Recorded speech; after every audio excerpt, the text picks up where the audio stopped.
क्या आप अपने जीवन में परमेश्वर के सेवा को करना चाहते हो? आप चाहते हो कि मैं एक दूसरे के आत्मा को बचाऊं? तो आपको अपने जीवन में बहुत सारे ऐसे वचन हैं जो कि जानना पड़ेगा। आज के इस वीडियो में मैं वही वचन आपको शेयर करूंगा और ये वचन आपके जीवन में एक नए ब्लेसिंग को दिखाएगा और परमेश्वर आपको चुनेगा परमेश्वर का काम करने के लिए। तो मेरे भाई मेरे बहनों, आइए इस वीडियो को शुरू करते हैं।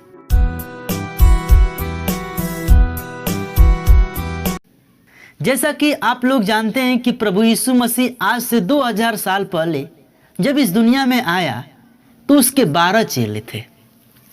बाइबल इस बात को कहती है। वो 12 चेलों को यीशु मसीह क्या करता था, थोड़ा नोटिस करना मेरे बातों पर। यीशु मसीह उन 12 चेलों को अपना शिक्षा देता था, उनको सिखाता था कि तुम ऐसे करो, तुम ऐसे करो, और बहुत चमत्कार करके उन लोगों को दिखाता था। जानते हो क्यों? क्योंकि वो भी अपने जीवन में चमत्कार करें और एक वर्ड का कि तुम मेरे से भी बड़े बड़े काम करोगे। ईसा मसीह इस बात को कहा। लेकिन हम बड़े काम कब करेंगे? जब परमेश्वर के वचन अनुसार अपने जीवन में करेंगे, पाप से दूर रहेंगे, भलाई का काम करेंगे, लालच न करेंगे, तो परमेश्वर हमारे जीवन में प्रतिफल देगा। मेरे भाई मेरे बहनों, मैं अपने तरफ से कुछ न बोलूँगा, लेकिन बाइबल इसके बारे में क्या कहती है, आइए थोड़ा हम लोग उसको पढ़कर जानेंगे। देखेंगे मत्ती में हम लोग 10 का 7 पद से लिखा है, क्या पढ़ेंगे। और चलते चलते यह प्रचार करो कि स्वर्ग का राज निकट आ गया है। हालेलुया। हमको चलते चलते हर एक व्यक्ति से ये बताना है कि यीशु मसीह क्या है, उद्धार करता है और स्वर्ग का राज निकट आ गया है। आप विश्वास करेंगे तो परमेश्वर आपको स्वर्ग में लेकर जाएगा। और आगे, बीमारों को चंगा करो। यीशु मसीह कहता है कि बीमारों को चंगा करो, मरे हुओं को जिलाओ। हालेलुया। वो कहता है कि अगर कोई व्यक्ति बीमार है तो उसको चंगा करो। किससे चंगा करो? प्रार्थना से। और प्रार्थना में क्या बोले? यीशु के नाम से। मेरे भाइयों मेरे बहनों, सबसे ज्यादा सामर्थ जानते हो किसमें? यीशु के नाम में। तो वही कहता है कि तुम बीमारों को चंगा करो, मरे हुओं को जिलाओ, कोढ़ियों को शुद्ध करो और दुष्ट आत्माओं को निकालो। हालेलुया। ये जो काम 4 बताया है, परमेश्वर एक व्यक्ति कर सकता है। कब करेगा? जब उसके जीवन में परमेश्वर का अनुग्रह होगा। और अनुग्रह कैसे मिलेगा? जब उसके जीवन में पाप न होगा, एक पवित्र जीवन होगा। जैसे कि परमेश्वर अपने चेलों से चाहता था, वैसे ही अपने जीवन में हमको भी बनना पड़ेगा। और 9 में क्या कह रहा है कि अपने पटुकों में न तो सोना और न तो रुपया और न तांबा रखना। हालेलुया। यही इंसान अपने जीवन में इसके पीछे जाता है। इसको नहीं जाना होगा मेरे भाई मेरे बहनों। अगर आप परमेश्वर का दास बनना चाहते हो तो ये अपने माइंड से निकाल दो कि मैं बहुत ज़्यादा पैसे कमाऊंगा, मेरा बैंक बैलेंस बहुत ज़्यादा होगा। नहीं, ये बात आपको अपने जीवन में नहीं सोचना है, जिसको कहते हैं लालच। लालच ही आपको एक ऐसे जगह ले जाकर गिराएगा जहाँ कि आपका जीवन बिल्कुल नाश हो जाएगा।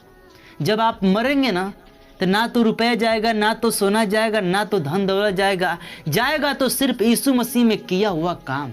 वही आपको स्वर्ग में लेकर जाएगा और परमेश्वर के दाहिने ओर बैठकर आप बहुत आनंदित होंगे।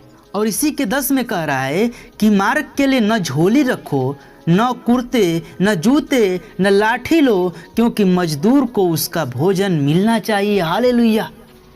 जो हम करेंगे, परमेश्वर क्या है? हम परमेश्वर के मजदूर हैं और हमारा क्या है? परमेश्वर मालिक है। जब हम उसके यहाँ मजदूरी करेंगे तो परमेश्वर हमको प्रतिफल देगा।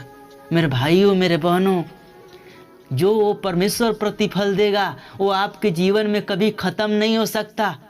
और अगर आप किसी संसार में जाकर किसी के यहाँ काम करेंगे तो उसका जो प्रतिफल मिलेगा वो ख़त्म हो सकता है। मैं ये नहीं कह रहा हूँ कि आप काम मत करिए, पैसा मत कमाइए, नहीं। मैं सिर्फ ये कह रहा हूँ कि जो दास बनना चाहते हैं उनको ऐसा स्वभाव अपने जीवन में रखना पड़ेगा।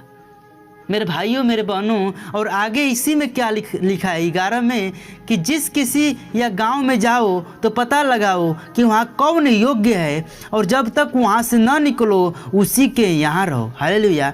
घर में प्रवेश करते हुए उसको आशीष देना। यदि उस घर के लोग योग्य होंगे तो तुम्हारा कल्याण उन पर पहुँचेगा, परंतु वे योग्य न होंगे तो तुम्हारा कल्याण तुम्हारे पास लौट आएगा। जो कोई तुम्हें ग्रहण न करे और तुम्हारी बातें न सुने, उस घर या उस नगर से निकलते हुए अपने पाँव के धूल को झाड़ डालो। मैं तुमसे सच सच कहता हूँ कि न्याय के दिन उस नगर की दशा में सदोम और अमूरा के देश की दशा अधिक सहने योग्य होगी। हालेलुया। ये क्या कह रहा है हमको वचन? ये हमको बताना चाहता है, सबका निचोड़ ये बताना चाहता है कि जब हम किसी के यहाँ जाएं और वो योग्य हो परमेश्वर का, तो हम क्या बोले? कल्याण बोले। कैसे? यीशु के नाम से इस घर में कल्याण हो। हालेलुया। अगर तुम्हारा उस योग्य अगर होंगे उस लायक, तो परमेश्वर का कल्याण उनके जीवन में काम करेगा। लेकिन अगर वो शैतान का काम करते होंगे तो उसके जीवन में कभी नहीं काम करेगा। तो मेरे भाइयों, मेरे बहनों, इस मैसेज से मैं ये बताना चाहता था कि अगर परमेश्वर का दास बनना है तो लालच, रुपए, धन, सोना, चांदी, हमको ये सब वस्तुओं पर न लोभ करना है। हमको सिर्फ परमेश्वर के वचन पर लोभ करना है। तो आज के लिए बस इतना ही।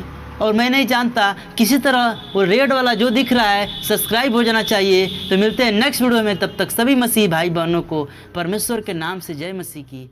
आमीन।